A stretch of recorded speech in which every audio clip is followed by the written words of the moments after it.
Welcome back to another edition of the Tom Talks Baseball podcast, being done a little bit differently now, going through Zoom via my man cave, my sports cave, my game cave, as you see here. But I still want to talk baseball, still want to talk Amarillo Sod Poodles. Glad you're able to find us here on this Friday, late morning, early afternoon, wherever you're listening from. The sun's out today. Nice day here in Amarillo. I'm Tom Young, and it's going to be another Sod Poodles spotlight today. Of course, the season's underway. Maybe you've listened to the Sod Poodles on AM 940 with Sam Levitt calling the game, or maybe you haven't had a chance to check them out yet, but you're going to soon. Tuesday is the home opener. It's been a long time since we had Sod Poodles baseball at HODGETOWN, but we're finally going to get it back past COVID. Don't have to worry about masks or anything like that. Just found that out yesterday. So get out there, fill the stadium up, cheer on these Sod Poodles. And that is Tuesday when they take on the Midland Rockhounds. Right now they're on the road in Wichita, taking on the Wind Surge, helping them open up their brand new ballpark. Sod Poodles 5-4 to start the season, 4 straight one-run games. So they're playing a lot of competitive baseball. And this is a team that has a lot of talent on it, a lot of guys that I really don't know. And that's why on the podcast, I like to bring in people that know a heck of a lot more about it than I do. And that's who we got today in Isaiah Burrows, joining us from Reno, Nevada. You can find his work at azsnakepit.com. Also, at azsnakepit. Check them out on Twitter. Great resource for not just the Diamondbacks in general, but also the prospects. You can learn more with their minor league recaps and stuff like that. Also does some work with prospectslive.com and a sweet gig you got coming up here we just learned about in the month of May. We're going to talk about that in just a second. But Isaiah, I've talked long enough. Thanks for joining us on the podcast, man. How you doing? Oh, I'm doing great. Thank you for having me on. I mean, as you well know, the Sod Poodles roster and season is underway, so plenty of talent coming up through the system, and I think we're starting to see what this system is really starting to unfold into, and you're seeing that in Amarillo a lot. So big things underway. I can't wait to get into it. Yes, and I can't wait either. But speaking of talent, you're apparently going to be scouting some of it, or maybe you could tell us more about a pretty sweet gig you got coming up. You're going to be heading to Georgia pretty soon. Tell us about that. Yeah. I've been given the opportunity to intern for Perfect Game USA, which is the worldwide leader in prep baseball report and scouting. And I'm going to get a scouting internship in Kennesaw, Georgia, scouting some of the best high school prep baseball talent in the country up close and personal. And I just can't wait. It's going to be a tremendous opportunity. I'm grateful for it. And I'm looking to make the most out of it for certain. So you're definitely a guy who early on in your life is all about maybe not so much the major league talent, but the talent that's on its way to becoming major league talent with the Diamondbacks and now just in general out of high school, huh? Definitely. Yeah, you got to start them young now, right? Yes. It's kind of all about seeing them before they were even big leaguers, let alone professional baseball players. So that's awesome. Yeah, but everybody started somewhere. A lot of the major leaguers started off in the minor leagues, and we got that team now in Amarillo. And like I said, 5-4 to start the year. Isaiah, when this roster came out, I'm sure you had an idea as to who was going to land in Double-A, and you saw that roster, that roster of 28. Your initial thoughts with the type of talent that the Diamondbacks placed in Amarillo? No, I'm really happy with it to this point. To start the season, you can't ask for much better, just top tier talent with, outfielder Alec Thomas. You're getting glimpses of shortstop Geraldo Perdomo. But on top of that, you're really starting to see some of the system's pitching depth really come into play. You're seeing guys like Luis Castillo. You're seeing Tommy Henry. You're seeing who else we got here? Oh, Humberto Mejia, another intriguing prospect who came out the deadline last year. Overall, there's a group of really nice pitching prospects, but some offensive position players to keep an eye on. And to this point, some have performed. I know some have gotten off to slow starts offensively at the plate, but plenty of season left. And I think we're really going to start to see what some of these guys are truly capable of throughout the course of the year. Yeah, you talk about that slow start a little bit. I think that's one thing that sticks out. If you take a look at the box score, is the amount of strikeouts offensively that the Sod Poodles have been putting up right now, close to 12 a game, 105 through 9 games so far. Is this something that you think the Diamondbacks should be worried about? Do you think this is a blip on the radar and maybe just not playing games in 2020? They're off to a slow start. What do you make of this high strikeout rate so far? Yeah, of course it's a little concerning, especially through 9 games, but I'm just going to take it as a blip in the radar. I think you said it yourself. so many of these prospects didn't get to see competitive pitching from, opposing teams for a whole year. And now all of a sudden they're getting thrusted into it, back into games. And I just think it's going to be a tough adjustment for hitters all over the place to just kind of find their footing against what is a lot of talented pitching coming up through so many systems of minor league baseball in general. So something to truly keep an eye on, because we don't like unproductive outs. Doesn't do much for the game of baseball in some ways, but sometimes that's the game itself. We see that a lot. And right now I wouldn't be too concerned about it, but just something to truly keep an eye on. If that continues to uptick and, you're starting to see that in the record, then it's can be time for concern and maybe start switching your approach a little bit.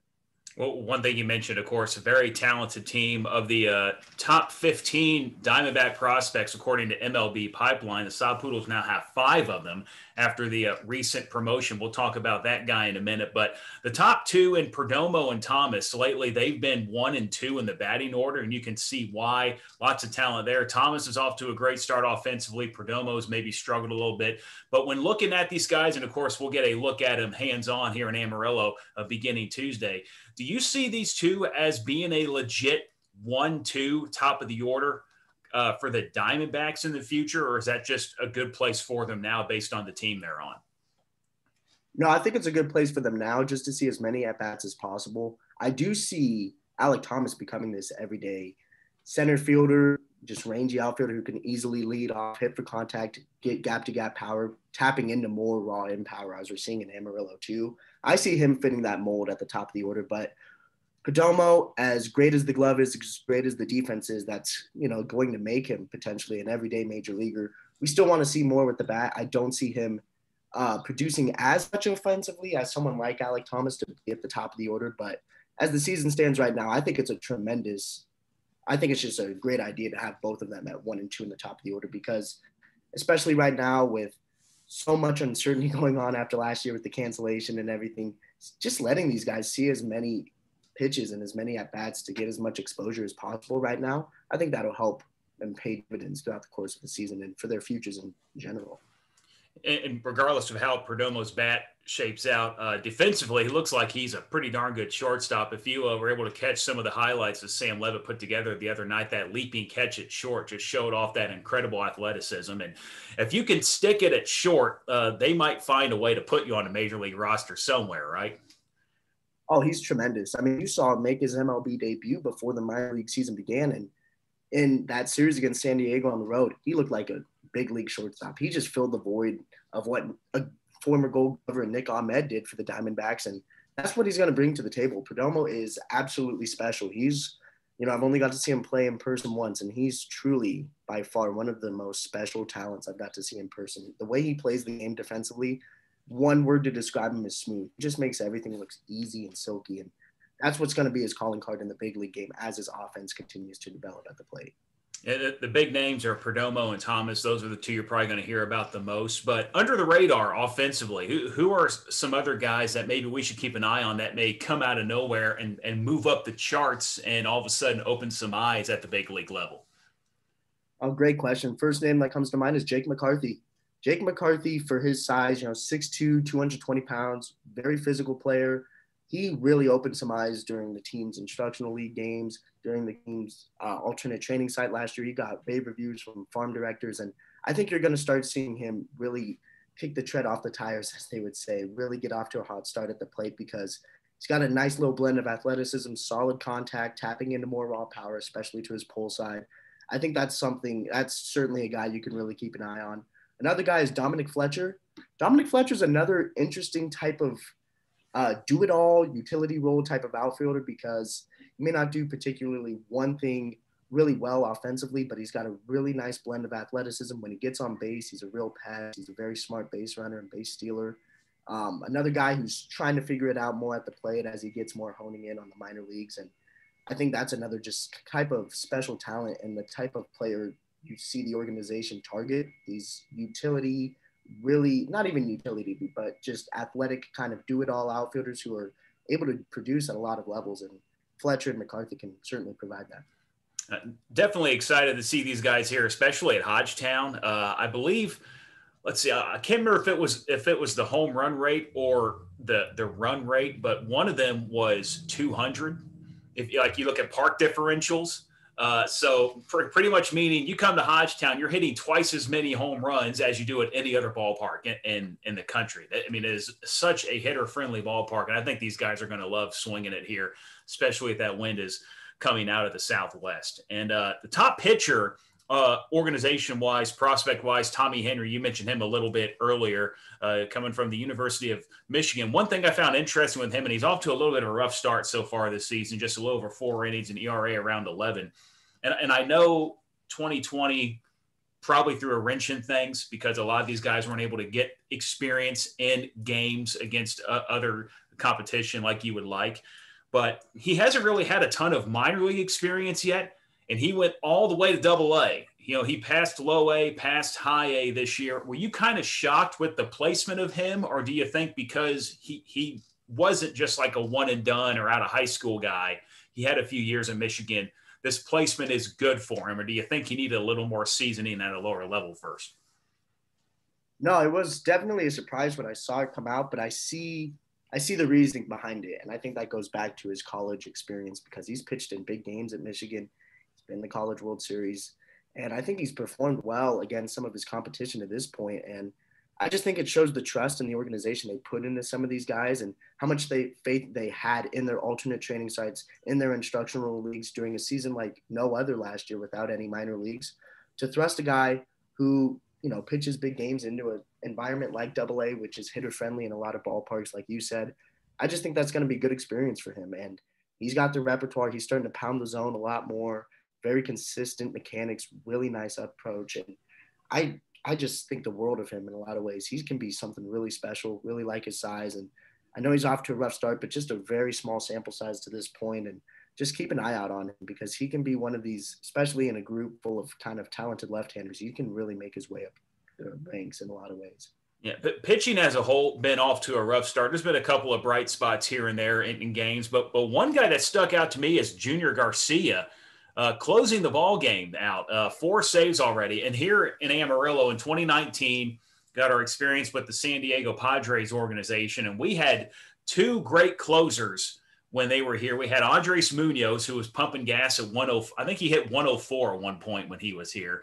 And then David Bednar, it was insane. And David Bednar, who's now on the Pittsburgh Pirates staff and doing very well at the major league level, kind of took over and was lights out. So even though pitching at times has been an issue at this ballpark, we're used to seeing good closers.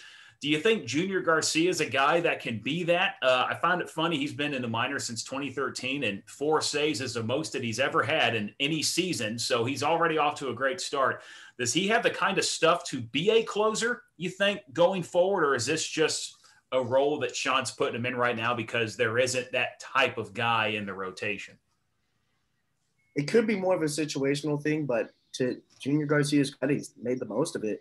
I mean, I think you've seen an uptick in his velocity these past 2 years with his fastball, and you need that as any type of, bridge reliever or closer for that matter. You need to blow by guys and be able to command it well. And to his credit, he's done that tremendously. He's getting up to the mid-90s, still searching for that, not premier elite velocity where you reach 98, 99, but still comes equipped with a nice little slider, something tight, something out of the zone to generate lifts. And sometimes when you get off to a start like that, that's all you need is, poise, confidence, and a couple of pitches you can go to in any count to create soft contact and get outs consistently. And Junior Garcia, to his point, spotless ERA, 4 appearances, just doing a great job closing out games. And as you said, a lot of one-run ball games in Amarillo to this point. They may need someone to rely on that throughout the course of the season. Garcia's kind of lived up to that bill in a lot of ways.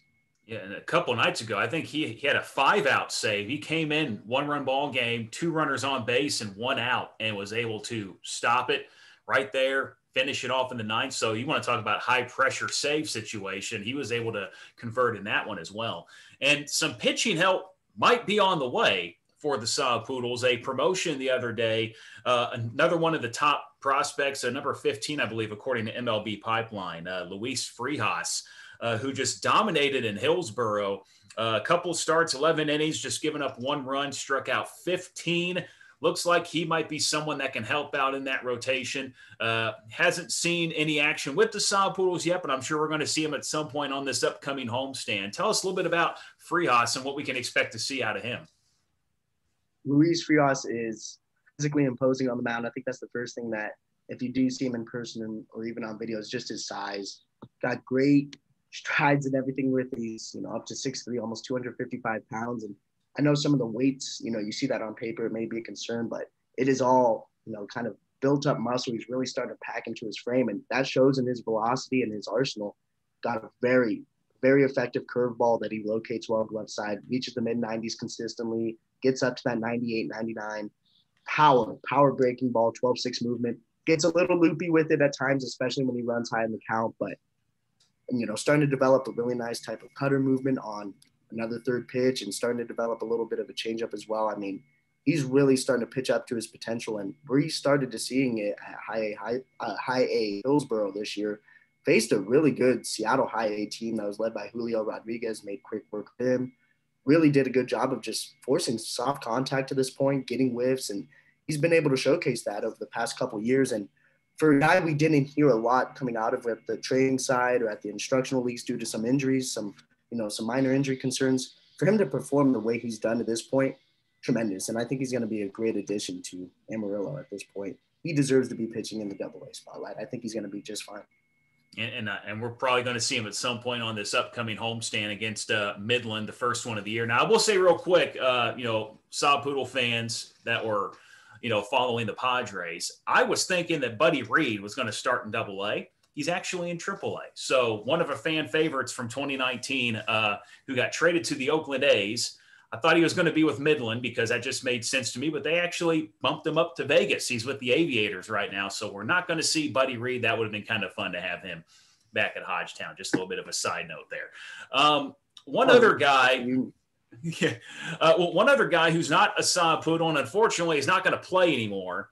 And if you follow the Hillsborough Hops on Twitter, just about every video they've put out this year has been Corbin Kale doing something spectacular. Did he literally start the season with an inside the park homer? Was that his first at bat of the year? Yeah. Well, second first game. Or second game, he already hits first. I think it was his second game of the year. He hits an inside the park home run, and then to silence some of the doubters of his pure raw power that he's been tapping into, he hits a couple more that sail over the. He's done absolutely. He's come a triple shy of the cycle. To this point, it's been a shame, regarding the news, as we'll say. But yeah, well, and it's funny, because like when you and I were messaging, and I was just like, hey, I'm ready to talk about this Corbin Kale guy, top prospect in the organization, number 38 on the pipeline. When can we expect to see him in Amarillo? Looks like he's on his way, and you're like, well, actually, something just came down. Season-ending shoulder surgery. How big of a blow is this to the Diamondbacks organization? Oh, this hurts. And, there's rumors coming out, news coming out that it was on a home run swing of all things too. Oh, wow. And that just hurts the most for a kid like Corbin Kale who, to look at it optimistically, he's 20 years old still, has gotten, but prep bat, hasn't seen that much minor league action, especially with the shutdown, but has performed well at every level and every circumstance. And you finally started to see him. He's already been putting it together, but now you're starting to see that kind of superstardom, do it all big league level really showcase this year. And for it to just end so shortly is a shame. It's a huge blow to the organization because he was, in the kind of sense of minor league baseball in terms of prospects, he's one of the highest floor kind of safe guys with a tremendous ceiling. I mean, that's what he's been able to showcase, and he was able to tap into even more of that talent to this point. And just having him not on the field anymore, even if he was going to, in all likelihood, the way he was swinging the bat, he could have made it to AA Amarillo. I mean, just not being able to see him play and not being able to see him play against competitive pitching and opposing big league pitching again, or opposing professional pitching could just really hurts. I mean, there's no other way to say it. He's the top guy in the prospect portal for every reason. I think he's showcased that to this point, and not having him here is huge. That's just wishing him the best. And I think speedy recovery, and I think he'll be back swinging the bat and doing what he does best, being this, high profile speedster with tremendous plate discipline, tremendous contact rates, tremendous exit velocities, everything you want out of a ball player. I think he'll return to that and much more because he has the work ethic for it. Yeah, you talk about that speed. If you find that video of that inside the park home run, the camera just following him around, I mean, those legs are booking, man. That dude can fly around the bases, and he looks like he's going to be a lot of fun to watch. But you told me this last night, and I didn't even think about it, and you just said it here too. It makes a lot of sense. They didn't see action last year in games, and now he's going to go a whole nother year. He's going to go roughly 2 years without seeing consistent in-game action against other competition.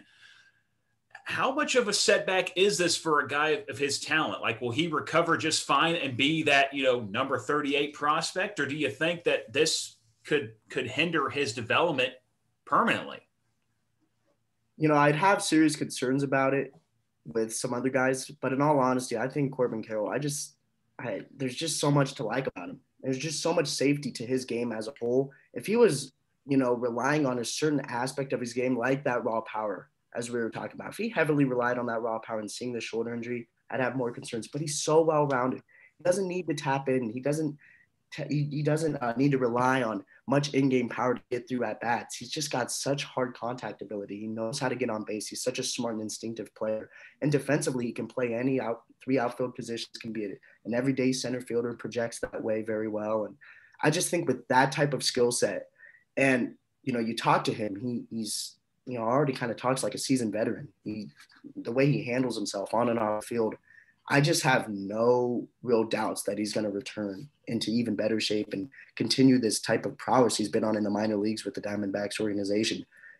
Obviously a big setback. We can't argue with that over these past 2 years, but just with a guy of his makeup, I don't have many concerns in all honesty. Well, unfortunately, not going to see him this year, and just a guy to keep an eye on because of how talented he is. I think he was hitting 435 so far this season. And like I said, just go to like the Hillsboro Hops Twitter page, and like almost every video was him doing something spectacular. Like that's how great he was. But so we're not going to see him this year, but we might see him next year, and he is a very talented kid.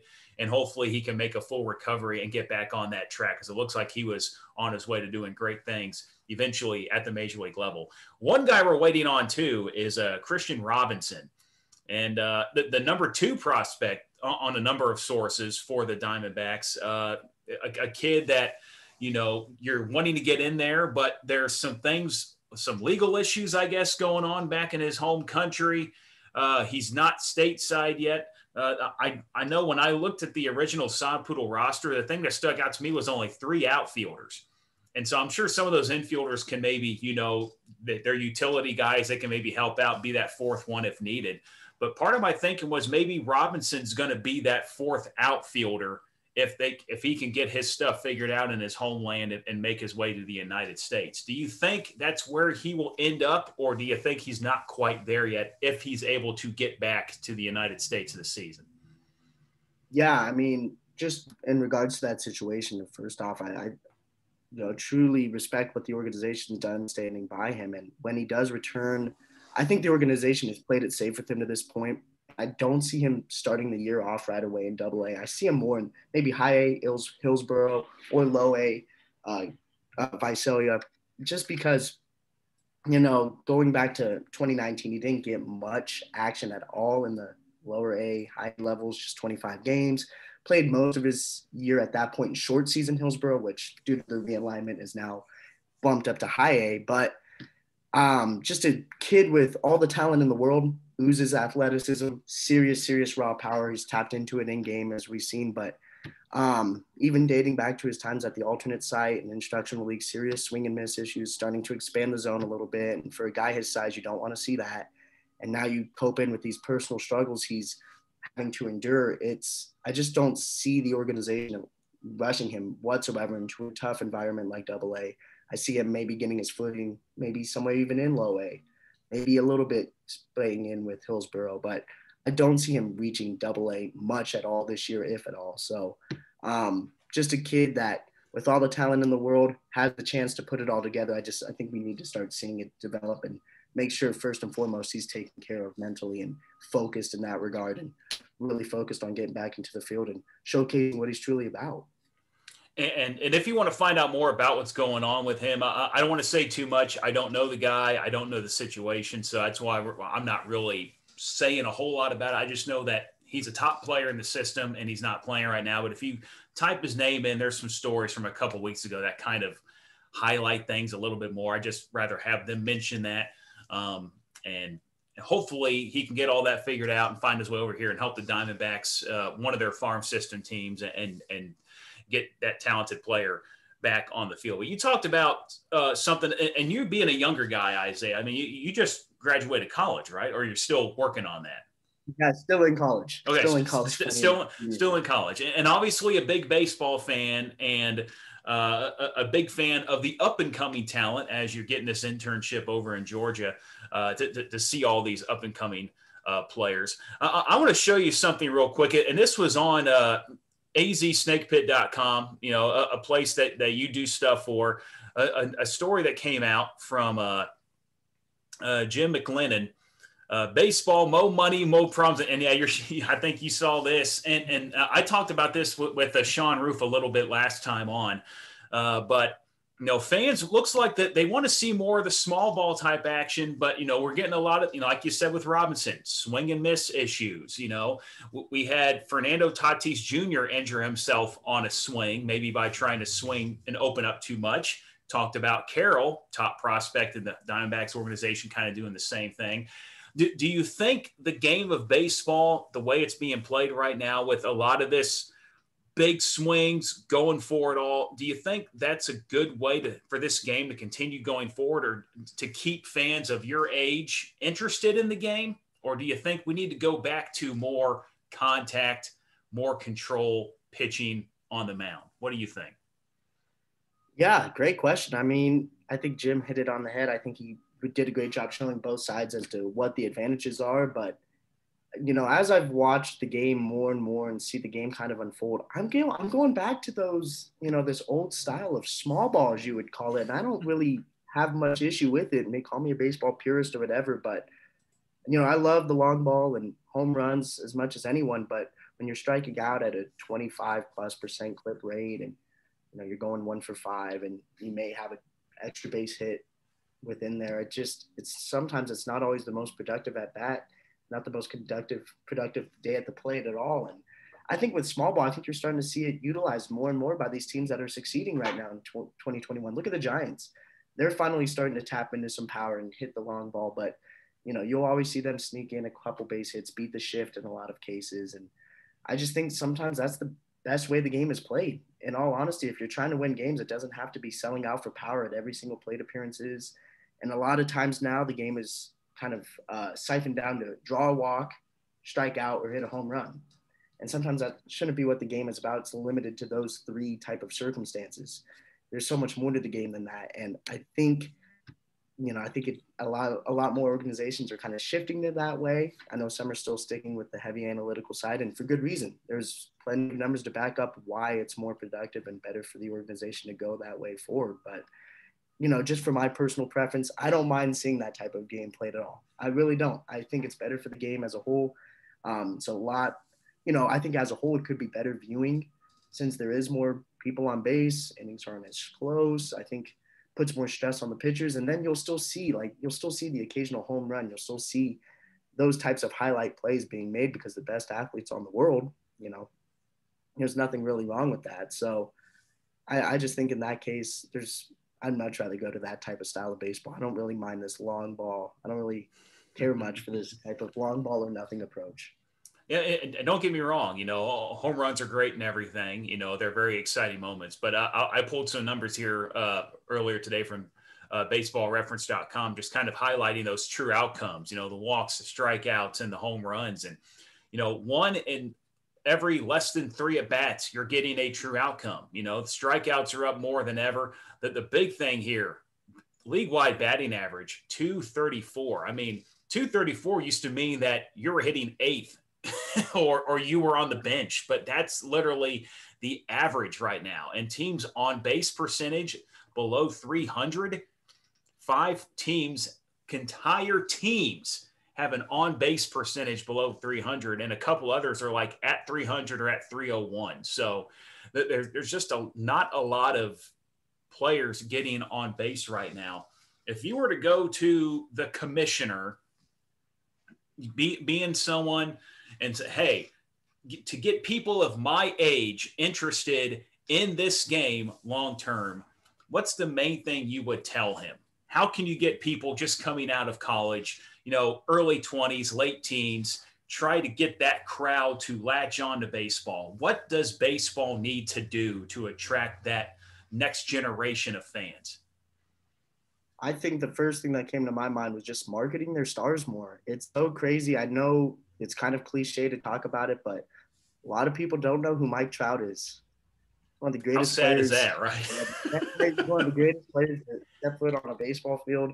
He's dominated this, 2010 since he stepped foot in the major leagues. And, just so many types of guys who can infuse personality into this game. And I think Major League Baseball is starting to come more to that. You're seeing guys like Fernando Tatis Jr. I think a lot of people want to tune in and watch him play. Francisco Lindor, he's not playing too well right now with the Mets statistically wise, but he's another guy who brings so much charisma to the game. Javi Baez, Ronald Acuna Jr., Juan Soto. A lot of these guys are Latin American international talents that have really started to, put their imprint on the game. So if I were to tell Rob Manfred anything, just try to do your best to market your stars as much as you possibly can to get them interested. Hey, come see Mike Trout and the Angels take on the Orioles or something like that. And that may be the most simplest kind of get out of the way answer, but I think sometimes it's the most effective. You look at the NBA, it's so player run centric, and you see a lot of fans come up and they want to see their top stars, their Steph Curry's, LeBron James, James Harden, Kevin Durant, Giannis Antetokounmpo. The name goes on, list goes on and on. Same with football. So much of this, and baseball produces as much young talent and as many superstars as possible. There's guys who do this at the highest level of their pedigree and profession as well. So to showcase that on a more national scale, I think is crucial. And we'll have to get you back on at some point after you go intern in Georgia and see this next crop of talent to find out if it's the kind of talent that isn't swinging for the fences, isn't trying to throw 102 with no control, and to see if they're actually trying to adjust back. Because right now it feels like the pitchers have a big advantage. They're getting the strikeouts. The batting averages are low. Now, is it the hitter's turn to change their strategy? Maybe the long ball is not the way to go. Maybe it is trying to go opposite field. Maybe if they're giving me this massive hole on the left side, maybe I should try to go Oppo and hit through it or something. And I'll be curious to see if you see talent like that that's adjusting to the way the game is played today, or if they're still trying to hit 40 home runs a year. Yeah, no, you brought it up. I mean, that's such an interesting point because seeing the future of the game, see how their approach works, sometimes it kind of trickles. It's a trickle-down effect. You see it start from the major leagues and work its way down. So, and you're just bringing up great points. I mean, the game right now, offense hasn't been this bad in quite some time. And you're already seeing, 4 no-hitters. You could include one, another one for 5 if you're about Madison Bumrunners, 7-inning no-hitter. So it's been pretty crazy to this point just how drastically bad the offense is. And you're seeing not a lot of guys producing. If your name's not Mike Trout, Shohei Ohtani, and a few other guys, I mean, you're kind of in another stratosphere of how poor you're performing at the plate, and something needs to snap out of it. I don't know, really what it is right now. Pitching is absolutely dominating the game. Could be, coming back from a COVID shortened year. So obviously there's plenty more games, got to be a lot more postseason in store as well. So plenty of time to figure it out, but I just really kind of want to see the, things start coming into motion in that regard too, because no way in any shape or form should, pitching dominate the way it has been to this point. Yeah, and granted, we just got through April, cold weather, that could affect some things. I totally get that, but it just seems like if things want to get back to kind of what they were, like I just showed that graphic earlier, 10 years ago, offenses are really going to have to catch fire all the way around the league, and I just don't see that happening. I just think pitchers throw so hard, their stuff's so good, that hitters just, if you don't guess correctly, you almost got no chance against some of these guys. And hopefully hopefully a different approach at the plate, a different mindset from the batter will make will things even out a little bit going forward? But appreciate your insight on that, being a younger fan of the game, and definitely appreciate you coming on today, Isaiah Burrows. Tell us a little bit about azsnakepit.com. You know, we're Diamondbacks fans now here in Amarillo. We're going to be Diamondbacks for the next 10 years. Why is that such a great resource for us to go to learn more about not just the Diamondbacks, but also the Sod Poodles? No, it's great. I mean, the amount of content they produce is kind of just out of the box, out of the ordinary. It's not always going to be your standard newspaper AP style. It's a lot of it is, you know, upwards of fans' interpretation of the game, of the roster, of the season as a whole. And that trickles down, as you said, from the major league team all the way down to the minor leagues. And we come out with feature pieces, analysis stories, just asking some of these questions throughout the year. And I think so much of the staff does such a great job of tackling those issues and those types of questions throughout the course of the season. And that's not going to stop anytime soon. You know, like you said, we're kind of in the heart of May to this point. It's only going to continue. It's only going to get better and better. And, you know, for the minor league perspective, we have a group of guys who are really passionate about it, keeping up with it with, you know, minor league recaps, features, guys who perform well, guys who aren't performing so well, coming into the MLB draft, who do the Diamondbacks target potentially at number 6 overall. Stuff like that is just types of questions that we love to write about. And it's great to be a part of it. I think anyone could be a fan of reading that type of content if they're interested. And you're obviously making a name for yourself in baseball, especially on the scouting and the prospect front. Well, what are some other places we can go to follow not just you, but also some of the stuff you do? Oh, yeah, definitely. If I can recommend anyone, it's Prospects Live. One of the things that, you know, was taking me about was seeing Corbin Kale, number 1 overall. They were one of the first publications to do it because to that point, Christian Robinson, Alec Thomas, Geraldo Perdomo were still kind of near the top still near the top, but not a lot of Corbin Kale hype. And they were one of the first to do it. And they've just continued to do so from game on, game point, and the amount of analysis, the amount of research, the amount of data-driven content they produce is out of this world. I can't recommend what they do enough. They do such a great job, and I'm just happy to be a part of it as well. And obviously with Perfect Game USA, that's a great outlet to just look at what the future of baseball is looking like. There's so much prep talent, and they cover the collegiate side of baseball tremendous as well. And just baseball in general is great. And, you know, those are a few publications to really keep an eye on if you're looking forward to it. Yeah, so if you're a Twitter guy, at azsnakepit.com, at Prospects Live, at Perfect Game USA. Is that all 3 of them right there? Yeah, that it is. Awesome. You're absolutely right. Okay, go check out Isaiah's work there. And best of luck to you. Enjoy going from the dry heat of Reno to the humid heat of Georgia. I don't know if you've been out east before with the humidity, but it is a different animal when you add that humidity into the air. Oh, thank you. No, I'm looking forward to it. I know I'm going to have to cool down some way, somehow. So I'll adjust, kind of like my approach. I'll maybe fine-tune my approach a little bit too. There you go. I'm looking forward to it.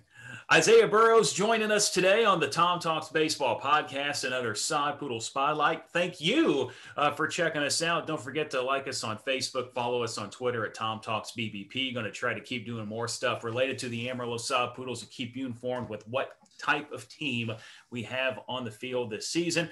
Enjoy the rest of your weekend. Enjoy that opening homestand starting next week. I'm Tom Young. I will talk to you again next time on the Tom Talks Baseball podcast.